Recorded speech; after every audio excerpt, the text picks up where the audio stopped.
otorga una cierta característica. Todos esos que están en forma de botones están realizados de esta manera. Son dos placas, son circulares, ¿cierto? Entonces, más o menos así. Una placa circular, otra aquí. Están separadas en el espacio, ¿sí? Eléctricamente separadas. Y a cada una de ellas se le asocia un terminal, que son esos cables que aparecen a ambos lados, ¿no? Entonces, las dos placas que son metálicas están separadas por algún aislante. Puede ser el aire también, pero obviamente para la construcción de estos se utiliza algún elemento aislante que tiene cierta característica dieléctrica. Entonces, vean que si lo vemos este dispositivo que aquí está un poco en perspectiva, lo vemos de frente, se va a ver así.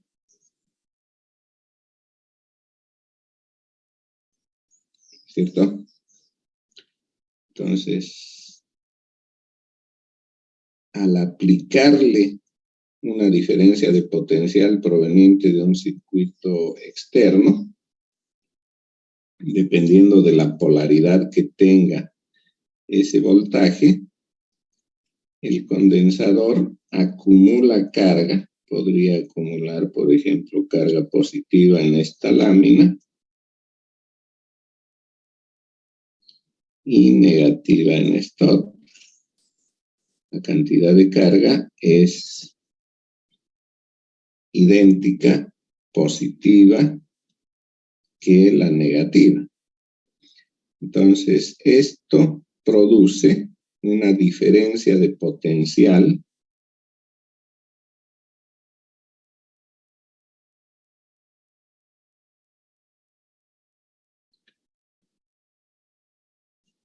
que, aunque retenemos el circuito que le ha introducido esa carga, el condensador la va a mantener. Entonces, ese potencial que podemos verificar entre las dos placas se mantiene a menos que el elemento se conecte a otro circuito, ¿no? Y en ese caso, tiene la posibilidad de devolver la energía almacenada. Entonces, no es que el condensador va a quedar lo mismo que una batería, entregando energía de manera, digamos, continua, indefinida. Lo que ocurre es que la carga que almacenó, que se manifiesta como una diferencia de potencial, puede devolverla al circuito o a otro circuito y va a decaer del mismo modo en que fue acumulada.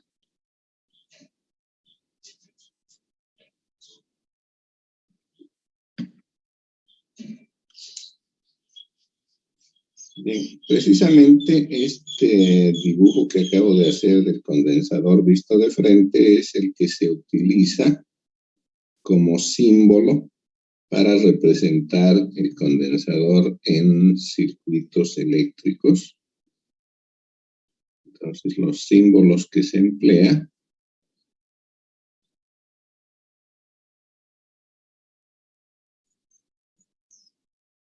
son este.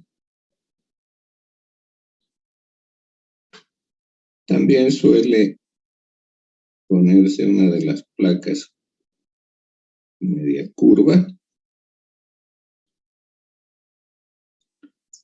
Otra forma de simbolizar al condensador o capacitor es esta, pero esta corresponde a condensadores cuya característica es de funcionar solamente bajo una polaridad definida ya por el fabricante, es decir, solamente se puede polarizarlo de esta manera. Positiva la placa superior, negativa la inferior. Lo que ocurre es que en estos condensadores, que se llaman electrolíticos, y aparecen aquí en esta fotografía, ¿no? Este es tan grande como este. Hay más pequeños, ¿cierto? Todos ellos son electrolíticos y lo que se ha realizado en ellos es la inclusión de algún material que reacciona ante esa polaridad, haciendo que su característica dieléctrica se eleve notablemente. Entonces, con los condensadores de dos plaquitas como esos que había marcado inicialmente, estos como botones, se alcanzan capacitancias muy pequeñas, del orden de los nano y picofaradios.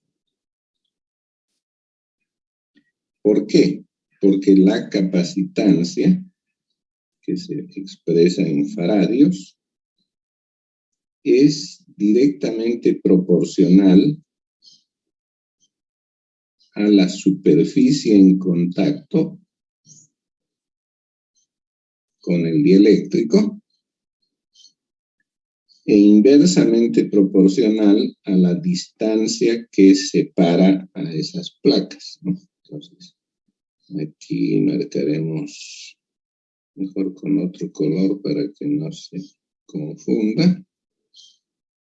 S es la superficie o el área de la placa y D es la distancia que separa a estas plaquitas. Bien.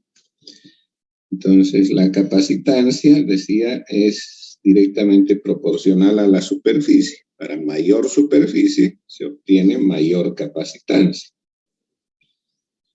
Y del mismo modo, la distancia que las separa, inversamente proporcional, es decir, que si disminuimos la distancia va a aumentar la capacitancia. Resulta que al ser superficies tan pequeñas, las capacitancias que se obtienen son también notablemente pequeñas. Además de estos factores que son geométricos en el condensador, la capacitancia depende de la característica dieléctrica del material que separa las dos placas, es decir, de ese aislante. Entonces hay una constante dieléctrica que se simboliza con epsilon griega.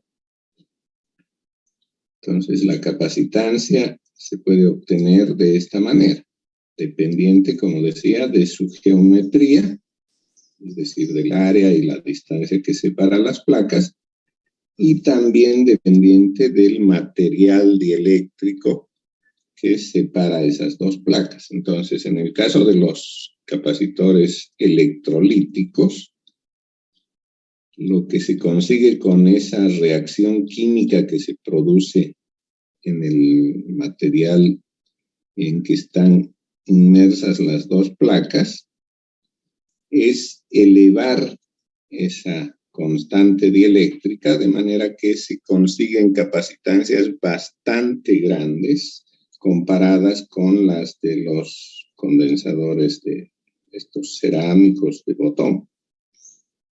¿No? Fíjense, por ejemplo, en la fotografía, este capacitor de aquí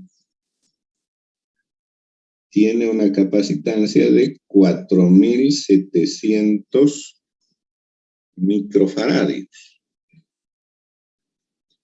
Eso significa 4.7 milifaradios, ¿no? Que es 10 a la menos 3. Tanto que decía que los condensadores estos de cerámicos son con capacitancias del orden de 10 a la menos 9, 10 a la menos 12 faradios. Bien, entonces la capacitancia, que se puede evaluar de esta manera, se la expresa en esa unidad. Farad. Farad es el nombre de la unidad, pero en español se acostumbra a decirle faradio. Se simboliza con la letra F mayúscula.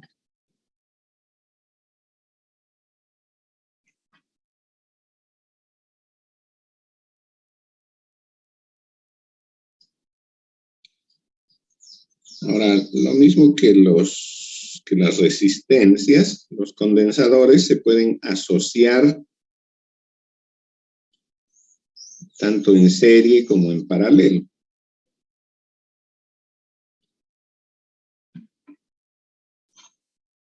Entonces, la asociación de condensadores da lugar a una capacitancia equivalente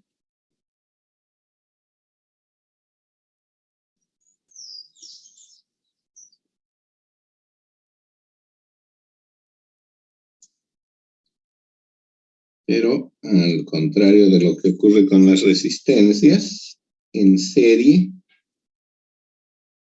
la capacitancia se ve disminuida.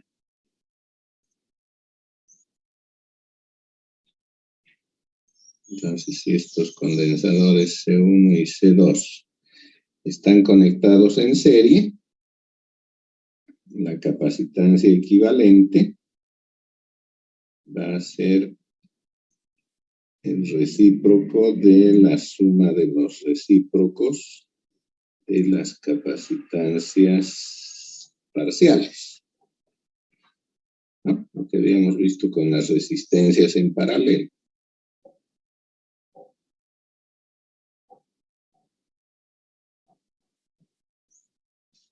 Entonces, la capacitancia equivalente resulta ser menor que la menor de las parciales. Tanto que en paralelo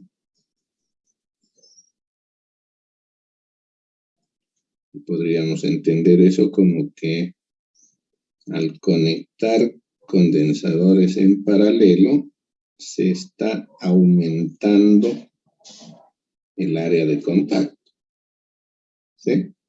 El área del dieléctrico se está aumentando, entonces eso hace que la capacitancia también se vea beneficiada. Y en ese caso, la capacitancia equivalente se obtiene de la suma de las capacitancias parciales.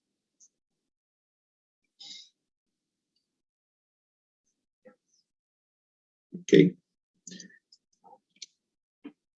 Ahora, en las resistencias habíamos visto que existe una relación directa entre el voltaje y la corriente eléctrica, ¿sí? El voltaje es directamente proporcional a la intensidad de corriente y viceversa.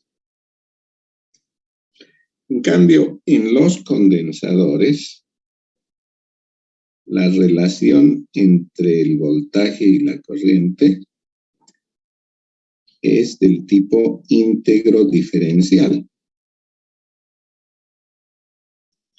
Entonces, en el caso de este condensador de capacitancia C,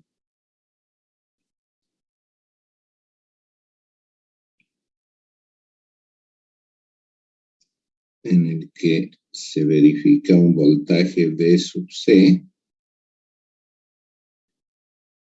la intensidad de corriente, que voy a llamar también I sub C, está relacionada con él mediante relaciones íntegro-diferenciales. Quiere decir, el voltaje es proporcional a la integral de la corriente.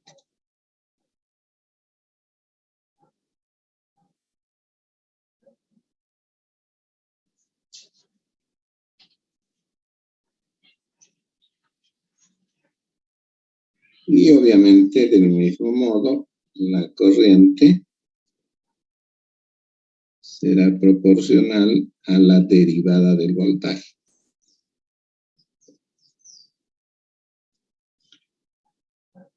Entonces, si de esta última expresión yo puedo obtener un concepto.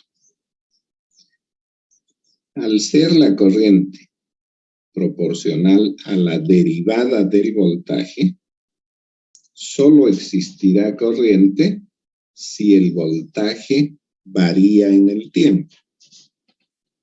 ¿Sí? Porque si el voltaje es constante, sabemos que la derivada de una constante es 0.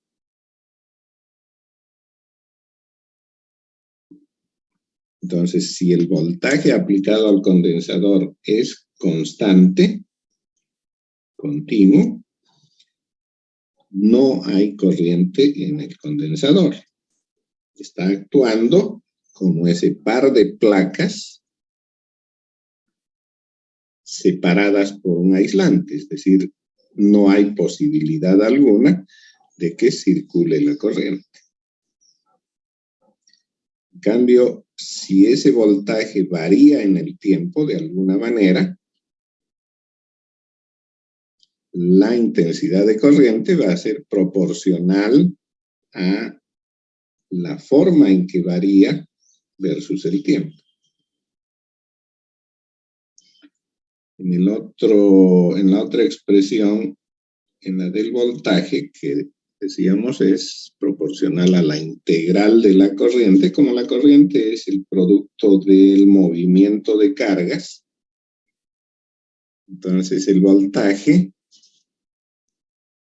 ¿no? Podemos interpretarlo, la integral es como una suma, ¿cierto? Es una suma infinitesimal. Entonces el voltaje está siendo provocado por la suma de carga, ¿cierto?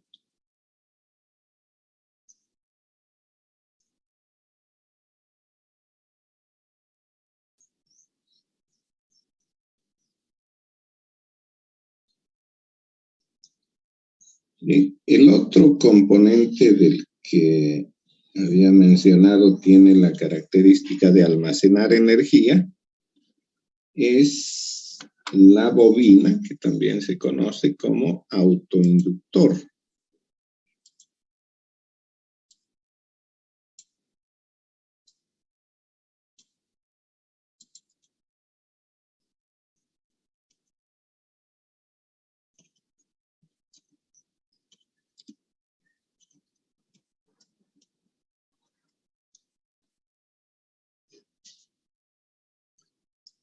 Entonces, la bobina,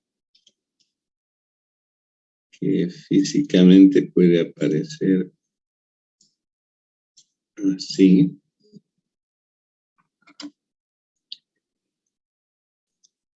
está realizada como un arrollamiento de alambre sobre un núcleo, ¿no? Vean, el gráfico creo que habla más que las palabras. Esta fotografía, ¿sí?, nos muestra un núcleo, que es esa ferrita que está ahí, en forma cilíndrica, ¿cierto? Y alrededor de él está enroscado, arrollado un cable. Ese cable es un cable forrado con aislante, ¿sí? Algún tipo de aislante que no permite que entre en contacto eléctrico, ¿cierto? Entonces, al circular corriente por él, se genera un campo magnético. ¿Ya?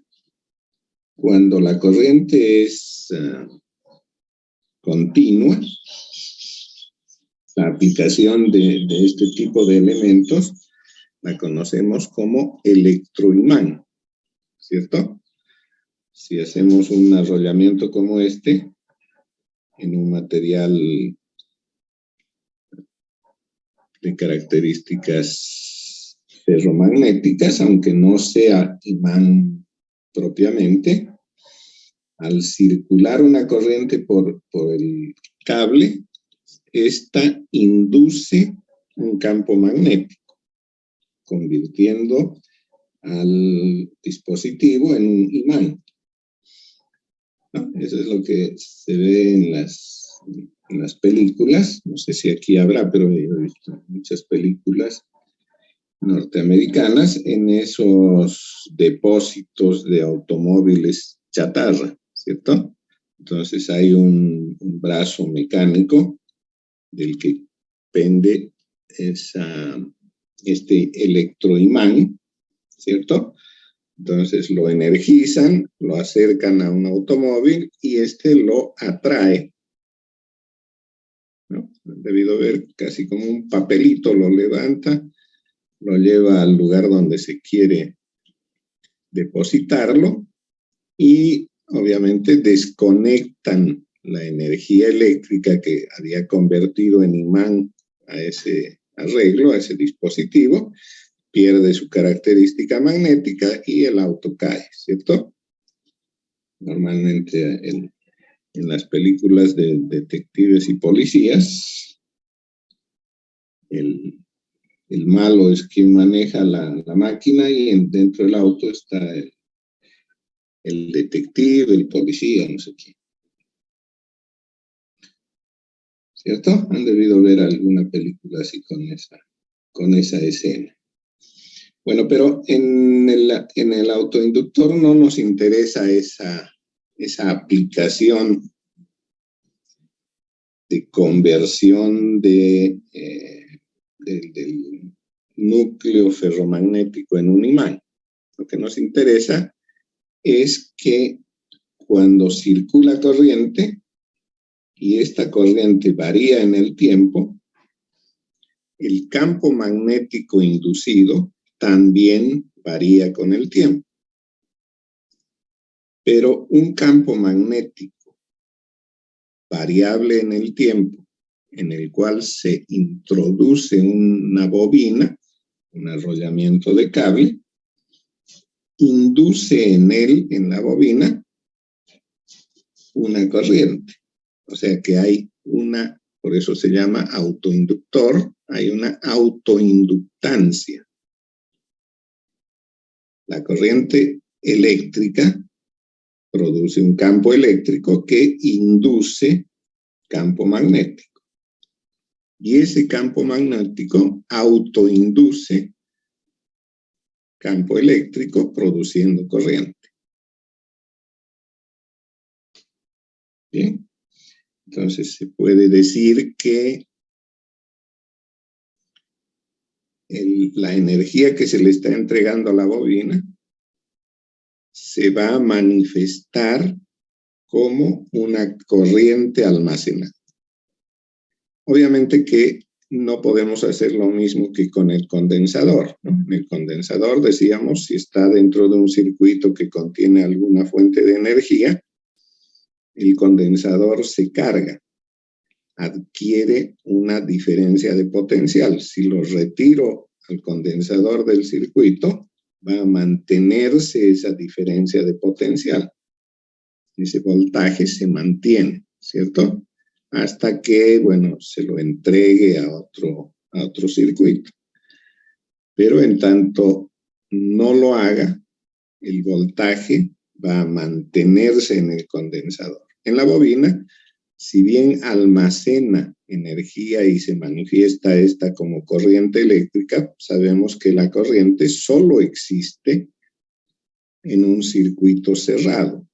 Si el circuito está abierto, no hay corriente. Entonces, si yo coloco una bobina en un circuito con alguna fuente de energía, la bobina va a almacenar energía y la cual se manifestará en forma de corriente. Pero si la retiro, se está desconectando del circuito, no hay circuito cerrado en ella y esa corriente desaparece. Bien, entonces la bobina se simboliza justamente así como es ella.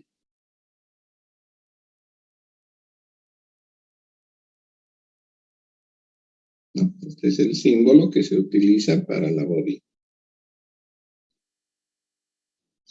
Lo mismo que las resistencias se simbolizan con la letra R, los condensadores con C, las bobinas se simbolizan con la letra L mayúscula.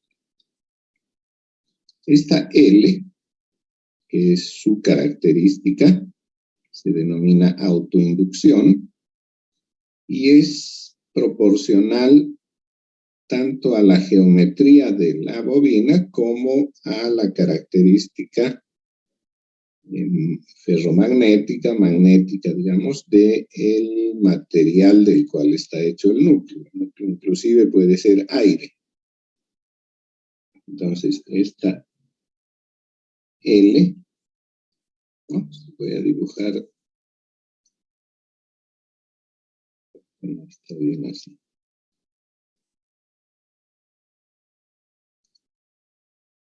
Voy a dibujar un cilindro, ¿cierto? Ese cilindro, como les digo, puede ser inclusive aire. Y alrededor de él pondré el alambre enrollado. Esto viene así.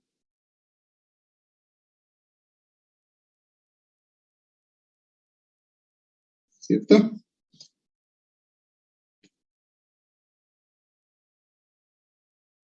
Sus dimensiones las vemos como longitud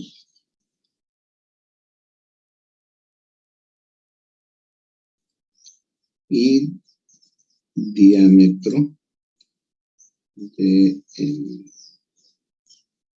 núcleo.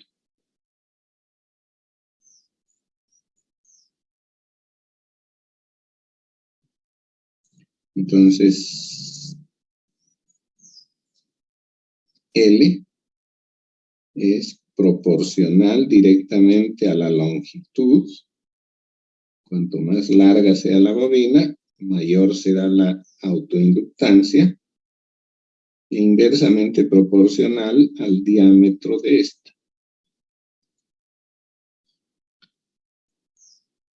Y el núcleo aporta con una constante que se simboliza con la letra griega mu.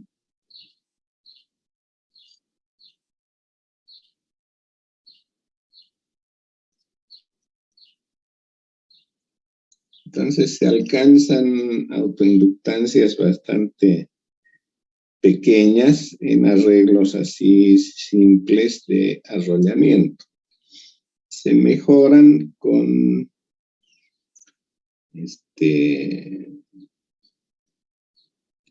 varias capas de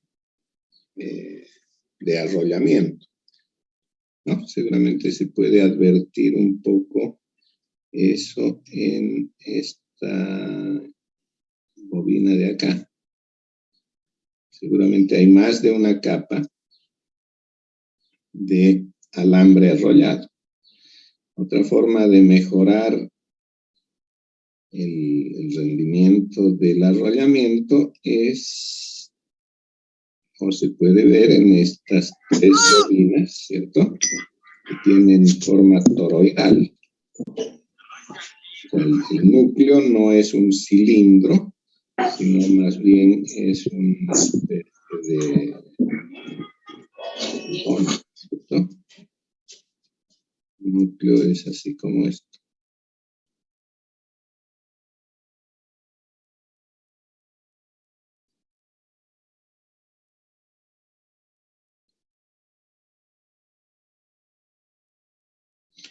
Y en él está arrollado el alambre.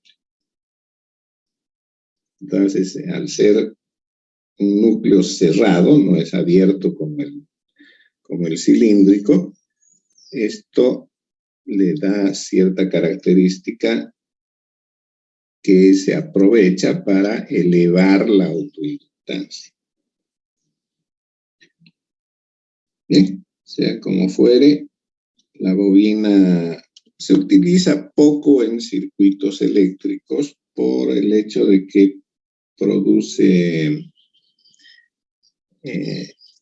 inductancia en el resto de los componentes. Cualquier componente que esté cerca se va a ver sometido a ese campo magnético que se genera en la bobina y podría inducirse corriente en él. Entonces, esto va a provocar ruido, ¿no? Es decir, señales que no deseamos en el circuito. Otro problema que produce la bobina es vibración. Entonces, ese ruido que se genera, la autoinducción, la vibración, todo eso es molesto en los circuitos eléctricos y más aún en los electrónicos.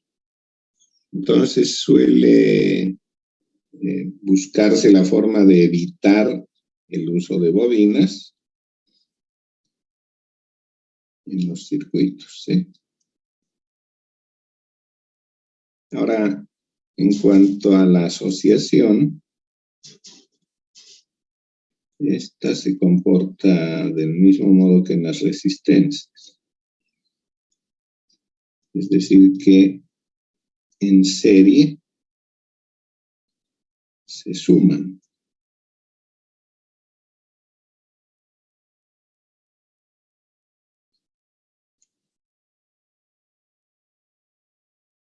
Entonces aquí la autoinductancia equivalente es la suma de las autoinductancias parciales. En cambio, en paralelo,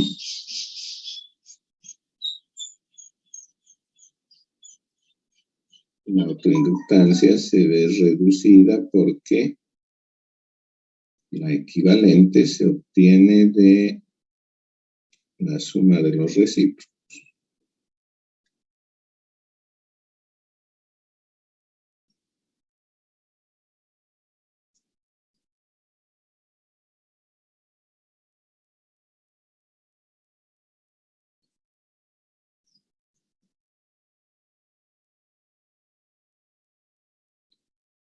¿No? Lo mismo que las resistencias en paralelo.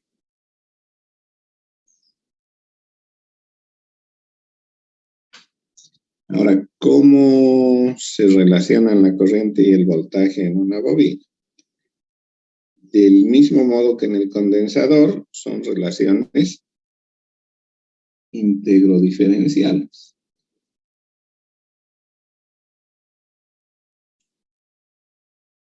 Entonces, en esta bobina I, L, si circula una corriente I, el voltaje que se verifica entre sus extremos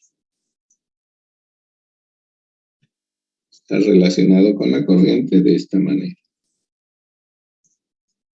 Voltaje es L por la derivada de la corriente.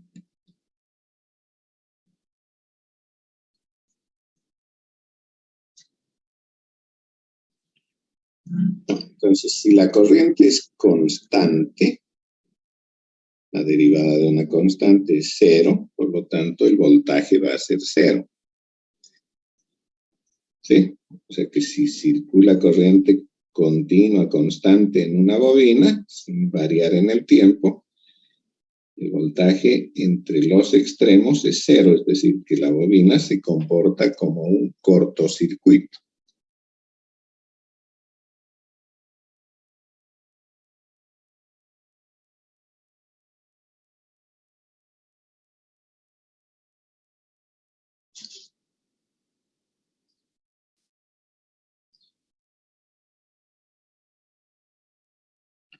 En cambio, la corriente es proporcional a la integral del voltaje, ¿no? De ahí se ve que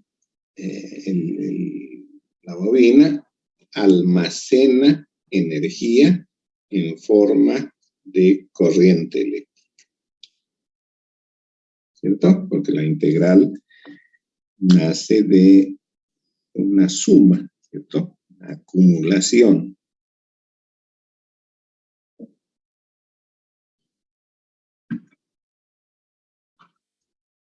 La unidad en que se miden las autoinductancias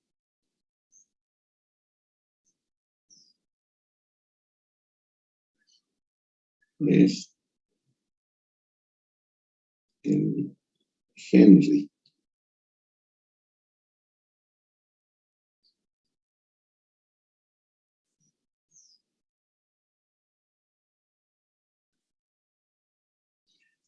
En español suele llamarse henrio.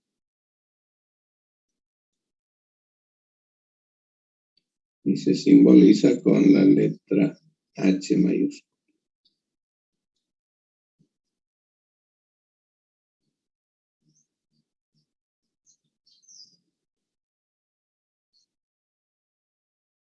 Bien.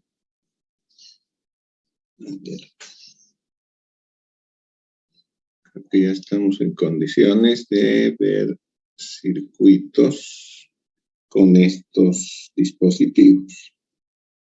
Entonces vamos a estudiar primero un circuito simple que contenga condensador y resistencia.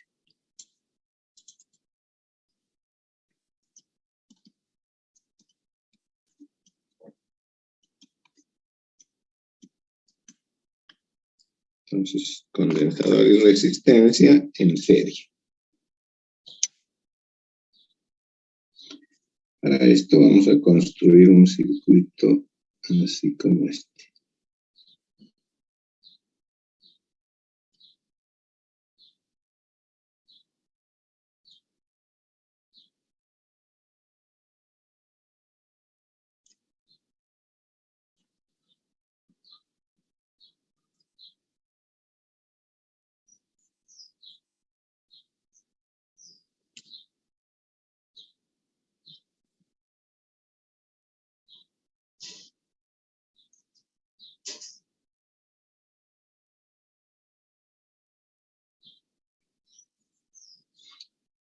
Esto de aquí es un conmutador, una llave,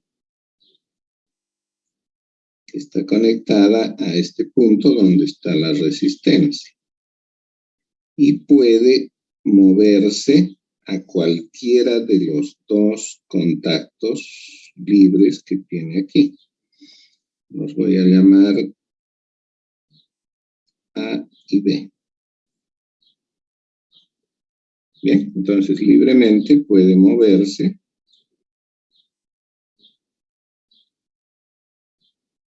pero siempre va a estar en contacto con uno de ellos.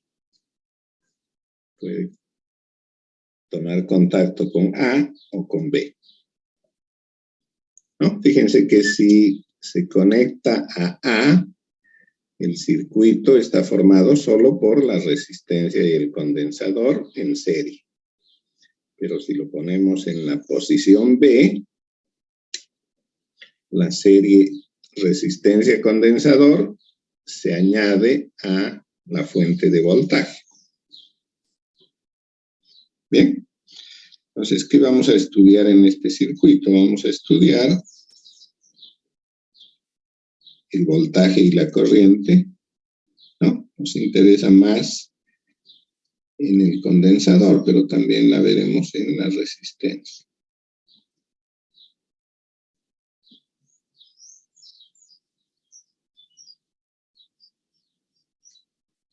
¿Cierto? Queremos ver cómo es el voltaje en el condensador y obviamente cómo es la corriente, pero al ser serie, la corriente es única para los dos, ¿no? La misma corriente que circula por la resistencia lo hace por el condensador. Entonces la voy a llamar simplemente I. Bueno, ahora, ¿cómo vamos a manejar este circuito? Vamos a asumir que el circuito ha estado conectado a la posición A, es decir, sin la fuente de energía, durante mucho tiempo. Bien, entonces, la llave S permaneció mucho tiempo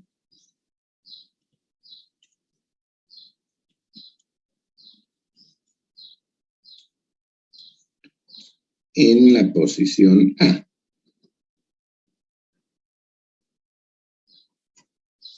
¿Qué quiere decir que ha estado mucho tiempo en A? Mejor esta A la voy a poner aquí arriba.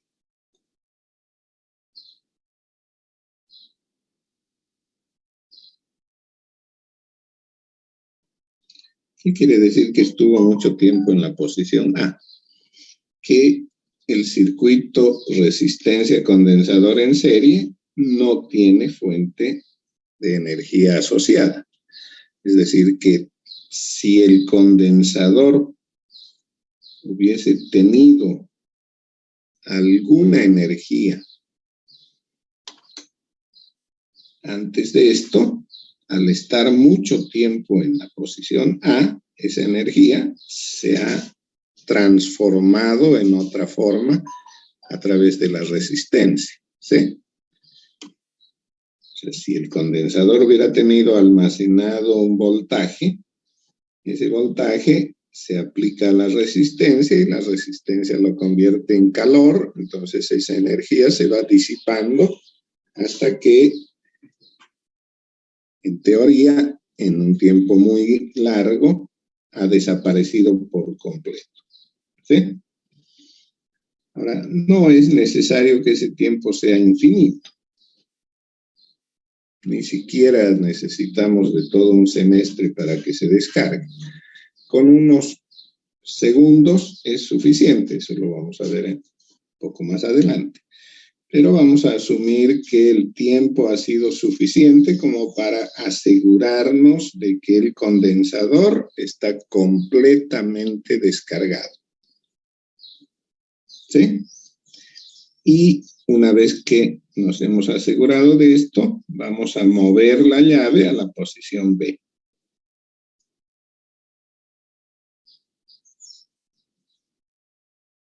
Entonces, al conmutar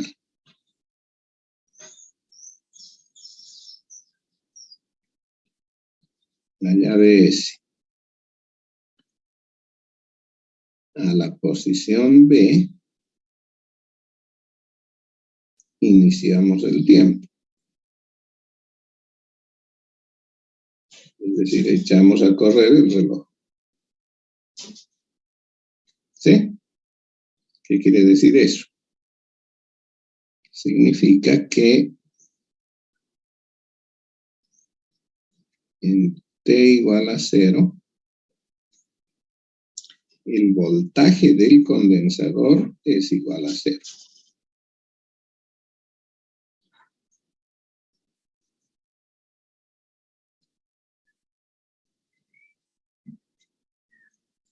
¿Cierto? Esa es nuestra condición inicial. Voltaje en el condensador en T igual a 0 es 0.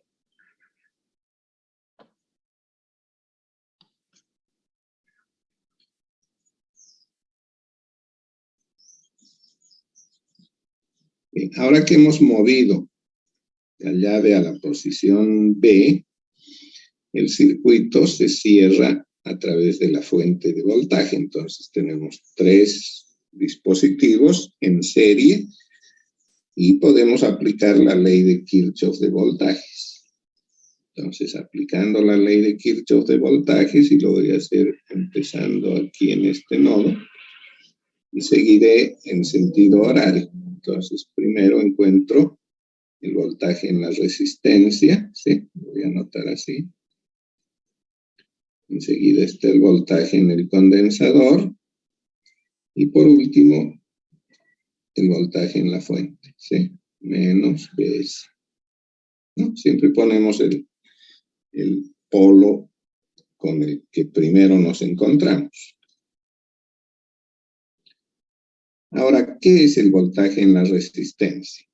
La resistencia, por ley de Ohm, el voltaje es el producto resistencia por intensidad.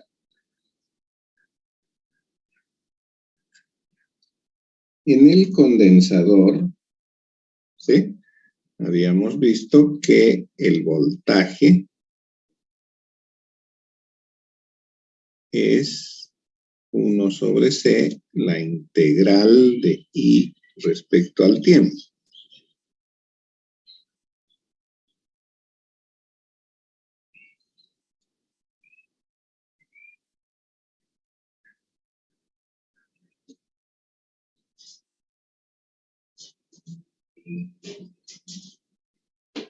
Bien, ahora que tengo esta ecuación,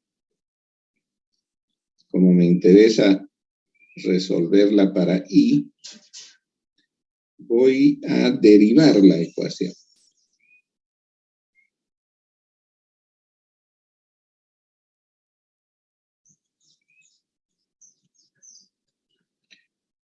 Entonces derivo respecto al tiempo.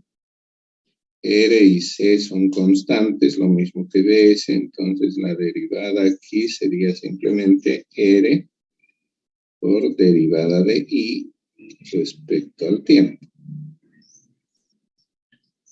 Al derivar la integral se cancela y me queda 1 sobre C por I, ¿cierto?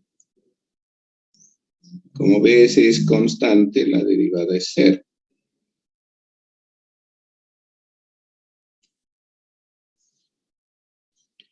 Y de esto puedo despejar I,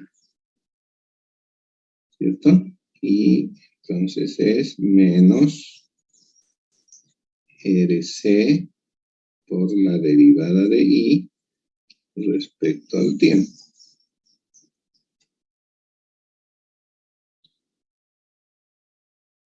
¿No? Hay muchos métodos para resolver una ecuación de este tipo. Es una ecuación integral o diferencial, como la queramos ver. Sin embargo, no nos vamos a meter en ese campo. Y lo que vamos a hacer más bien es recurrir a nuestra experiencia. ¿En qué sentido? Me pregunto, ¿qué función del tiempo, porque I es una función del tiempo, qué función del tiempo tiene la misma forma que su derivada? ¿No? Por ejemplo, la función seno. La derivada de seno es coseno, no tiene la misma forma. Si I sería coseno, la derivada de coseno es seno, no es la misma forma. Si I es logaritmo neperiano, su derivada es 1 sobre t, ¿cierto? Tampoco. Pero hay una función, que es la función exponencial, cuya derivada tiene la misma forma, ¿cierto? Entonces, propongo eso como solución. Digo, I tiene la forma exponencial, ¿cierto?, decreciente. Entonces, tendrá una constante I sub 0 por E a la menos T sobre tau. ¿No? Hemos estudiado esta función exponencial decreciente.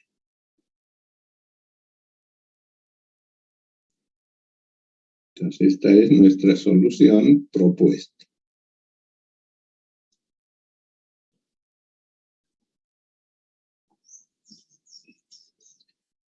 Probemos si nos resuelve el problema.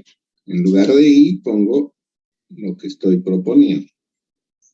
Entonces tendría I sub 0 por E a la menos T sobre tau en el miembro izquierdo, y a la derecha menos RC por la derivada de I, ¿sí? Como es la derivada de I.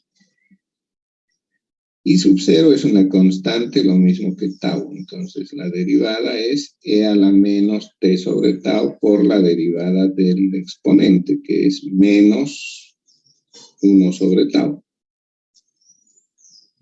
O sea que obtengo menos I sub 0 sobre tau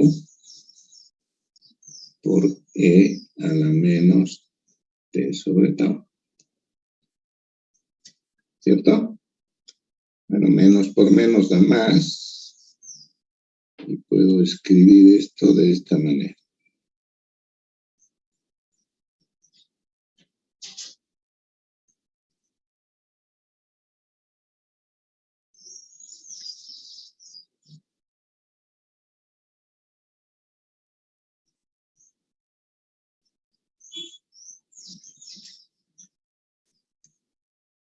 Y podría cancelar I sub 0, ¿cierto?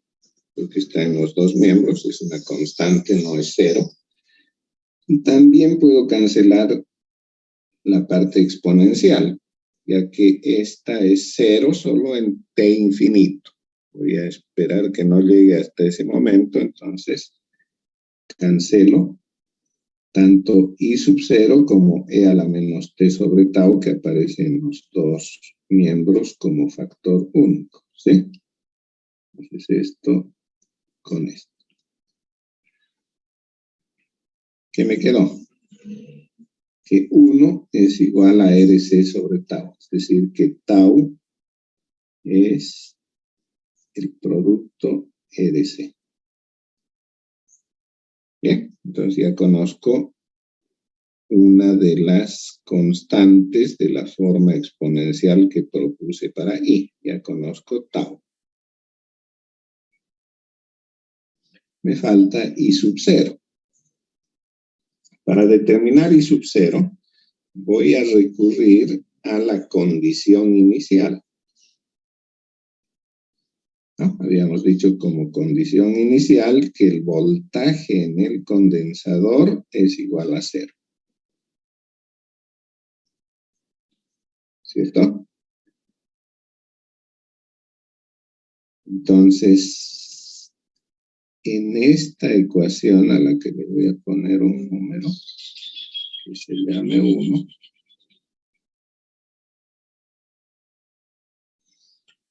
entonces en la ecuación 1 voy a sustituir la condición inicial.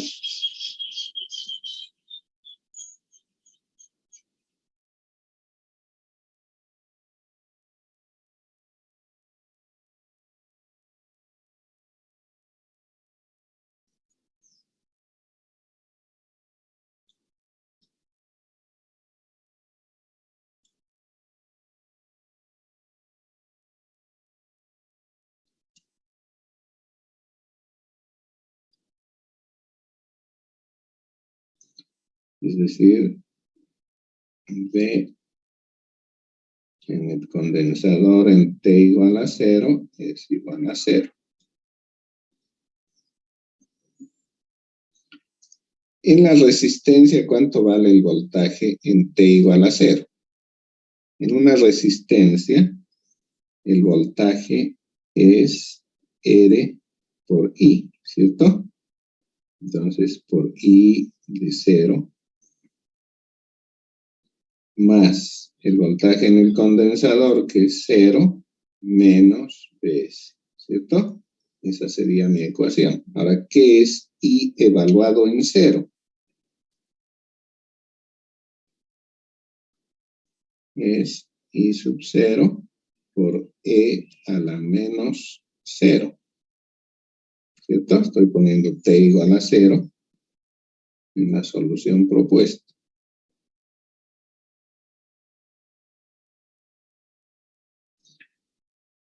E a la 0 es 1 y ya puedo encontrar I sub 0. S sobre R, ¿cierto?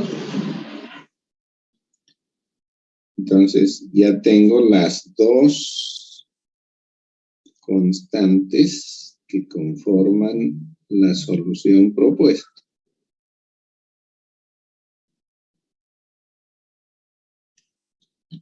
Con lo que ya puedo componer mi solución.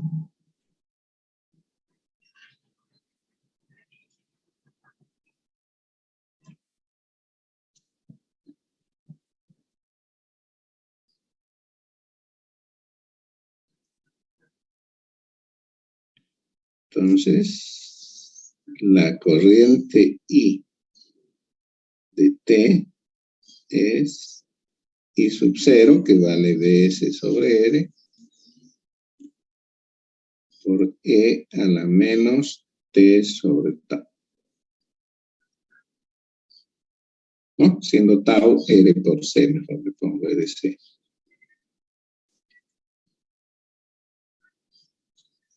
Bien. Ahora, el voltaje en la resistencia lo puedo obtener también de manera directa. Es R por I.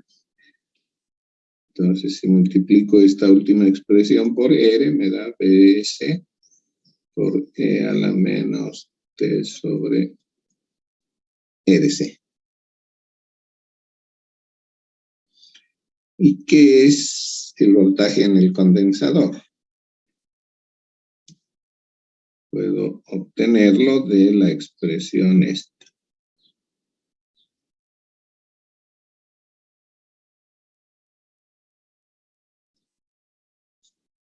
Entonces el voltaje en el condensador es Vs menos Vr. Es decir, Vs menos Vs E a la menos T sobre RC. ¿No? Puedo factorizar Vs, entonces el voltaje en el condensador, que también es función del tiempo, se verá como Vs por 1 menos E a la menos T sobre RC. ¿Cierto? Entonces ya puedo verificar el comportamiento tanto del voltaje en la resistencia como en el condensador. El voltaje en la resistencia es un exponencial decreciente que se inicia en Vs y cae rápidamente a 0, ¿cierto? Aunque no llega a 0 en teoría, pero en la práctica decíamos que podemos considerarlo extinguido cuando ha disminuido a menos de 1%, es decir, en 5 veces la constante de tiempo. ¿Cómo se comporta el voltaje en el condensador?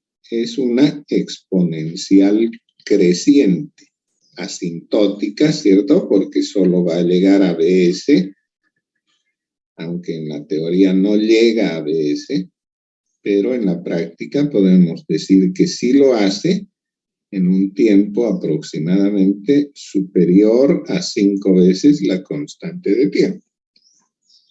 Y podría graficar estos comportamientos, ¿sí?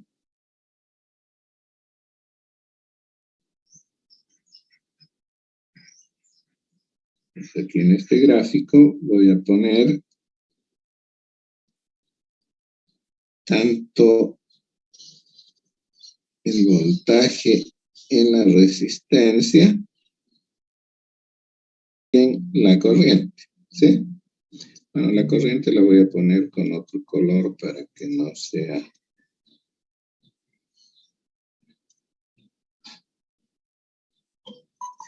así, ¿cierto? ¿Qué comportamiento sigue el voltaje en la resistencia? Exponencial decreciente. Parte de Vs y cae exponencialmente, ¿cierto?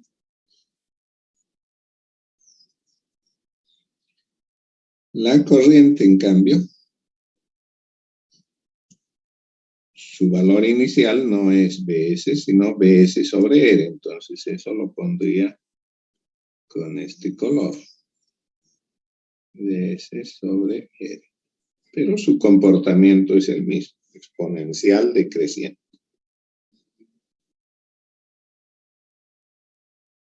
En el condensador, ¿qué es lo que ocurre?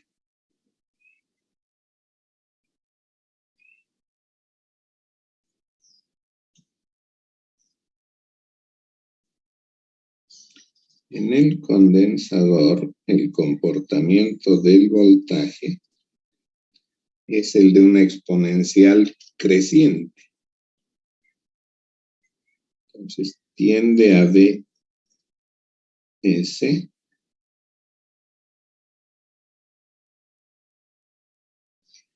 y prácticamente lo alcanza en 5 veces la constante de tiempo, ¿no? Es decir, lo alcanza es porque ha llegado al 99 o más %. Y eso lo hace en 5 veces tau. ¿Cierto?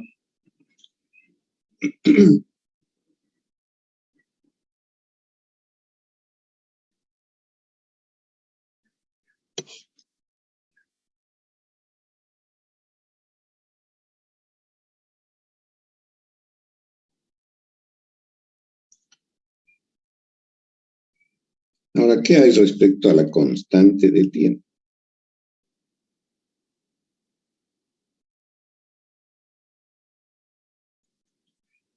Esta constante se llama constante de tiempo porque está expresada en unidades de tiempo.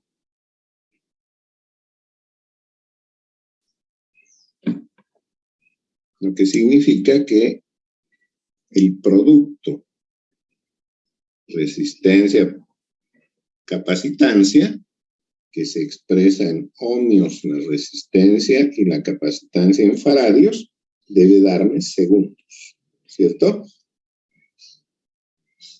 ¿Es correcto?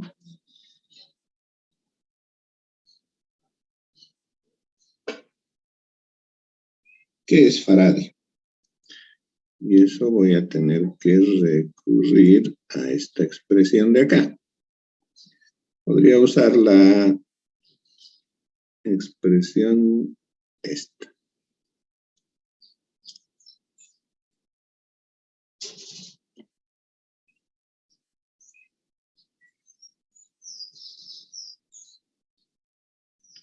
¿No? En esa expresión teníamos que la corriente es C por la derivada del voltaje respecto al tiempo.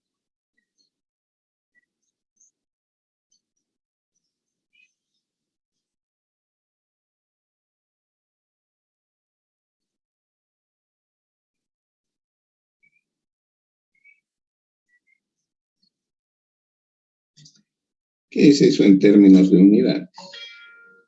Corriente se expresa en amperes, capacitancia en faradios, voltaje en voltios y tiempo en segundos, ¿cierto? Entonces, faradio es amper por segundo sobre voltio. ¿Sí?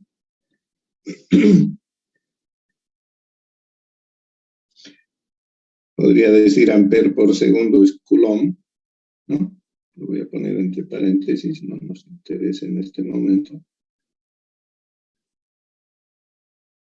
O sea que faradio también puedo expresarlo como coulomb sobre voltio. Me quedo con la expresión anterior, ampere por segundo sobre voltio.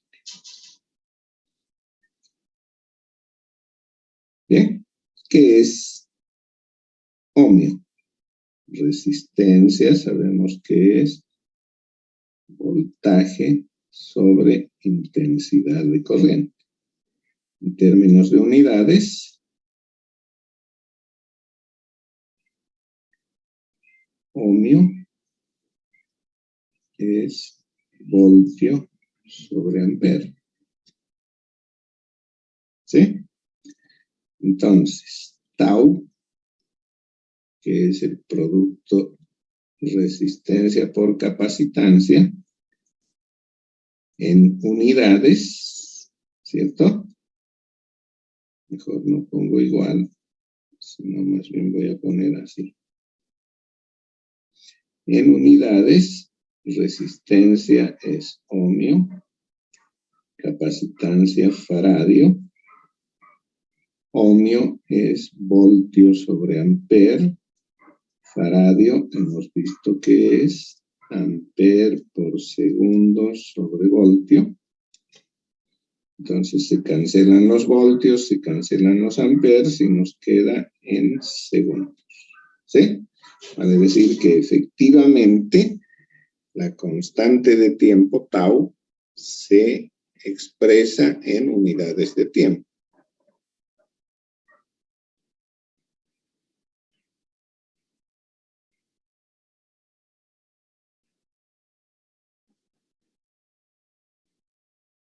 ¿No? Podríamos anotarlo así. La constante de tiempo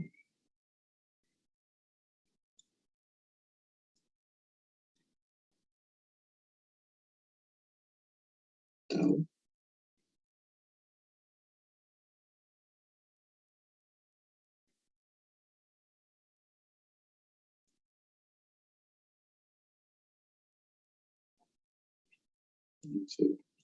¿cierto?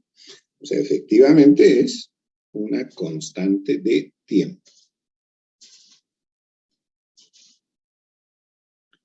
Oh, ya estamos sobre la hora. Entonces, suspendemos la clase por el momento. Continuaremos el día viernes, ¿cierto? El viernes vamos a hacer un poquito de avance y un poquito de repaso de los temas del examen. ¿Ya? Antes del viernes les voy a hacer llegar el práctico que nos va a servir del examen.